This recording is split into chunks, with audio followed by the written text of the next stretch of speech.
Well, y'all, we have finally made it to the end of season 9 of 911. A round of applause for everyone, especially those of us who have been watching this show week to week and enduring the epic highs and lows of ABC television. It has been a journey. We have endured multiple very strangely placed hiatuses and an absolute endless stream of set leaks, theories, interviews. We're so back. It's so over. We're so back again. I can't recall a live TV watching experience quite like watching season 9 of 911. And I can honestly say I am in such a different headspace now with this show than I was exactly a year ago coming off of season 8, which was truly atrocious in my opinion.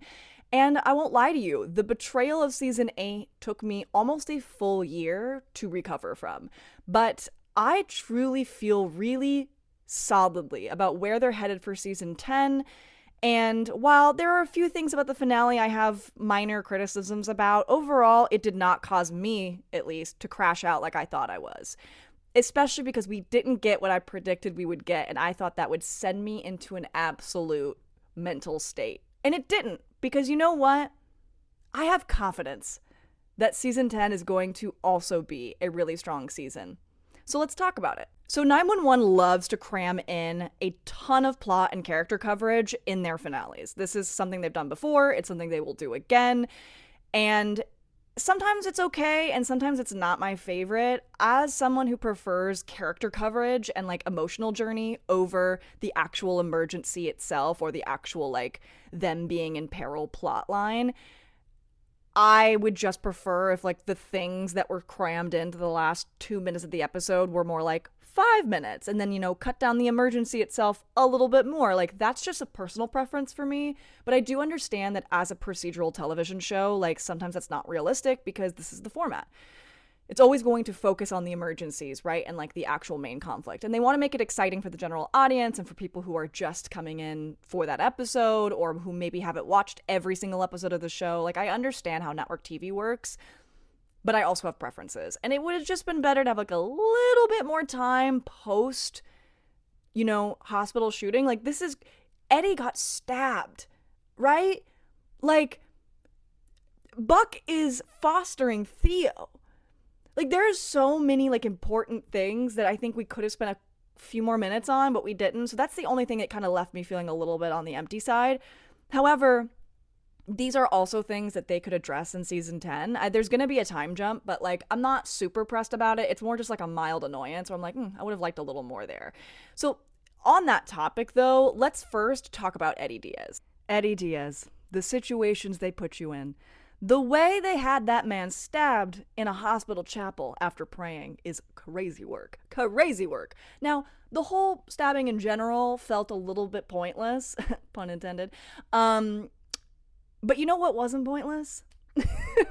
Him ripping his shirt off in that elevator, blood everywhere. Like, you know what?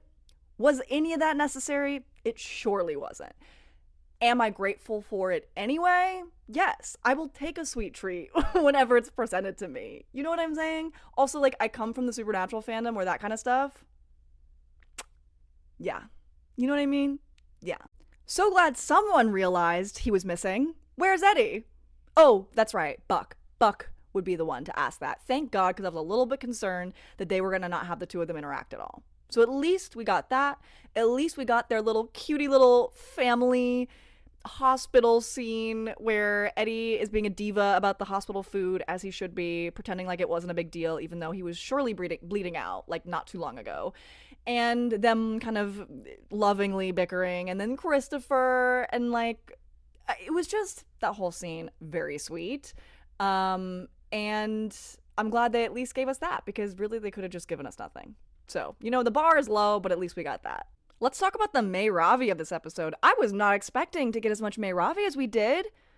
I love them though, so like I'm really happy about that. I'm really, really excited for May's storyline coming up in season 10. We all saw this coming. I'm glad though that they're committing to it. I love that she's like in a relationship, I guess, with Ravi.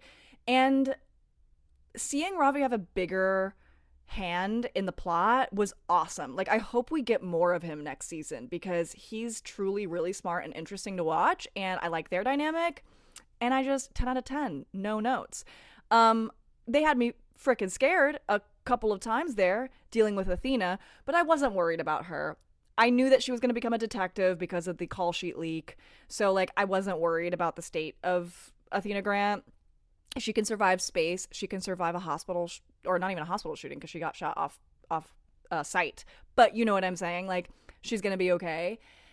I do think this is a great kind of transition for that character, though, and I could absolutely see maybe Angela Bassett taking a step back after season 10. Maybe, like, I don't know, like, she may be on her way to being not phased out because she's the executive producer, like, she calls the shots, but you know what I'm saying? Like, I don't know how many years Angela Bassett is going to be like a prominent presence on this show. I could be wrong. Maybe she'll be there until the end. But for now, it'll be nice to see her transition away from the LAPD and into, like, I mean, she'll still be in the LAPD, but you know what I mean? A detective instead of being just like in a cop car all the time in that hideous uniform. Now she gets to wear fits. Did you see that fit at the end? Exactly. You have a woman as beautiful as Angela Bassett. Dress her accordingly. Thank you. I was under no delusion that we were going to get a Bobby Nash coma dream hallucination because the way Peter Krause left the show, the bad blood there, potentially the like lack of Peter Krause money. I was like, yeah, this makes sense that he's not here. Even though if I had unlimited money and resources and power, Bobby Nash would have been in that coma dream. You know what I'm saying? I like the continuation of the thread that they've established earlier in the season that Buck has taken a sort of mentor role to Harry. I like that dynamic. I like that they've continued to explore it, and I'm curious to see where Harry's storyline is going next season. I don't really have an inkling there. We'll see. There's a couple of characters where I'm like, I'm not really sure what their storylines are going to be in the next season. Hen being one of them. Like, they did mention her chronic illness in this episode, which was shocking to me because I'm like, did we just forget about it? But she seems okay. We did not see Karen in this unless she was at the party and I didn't, and I don't remember. But there wasn't really a big focus on her in the finale.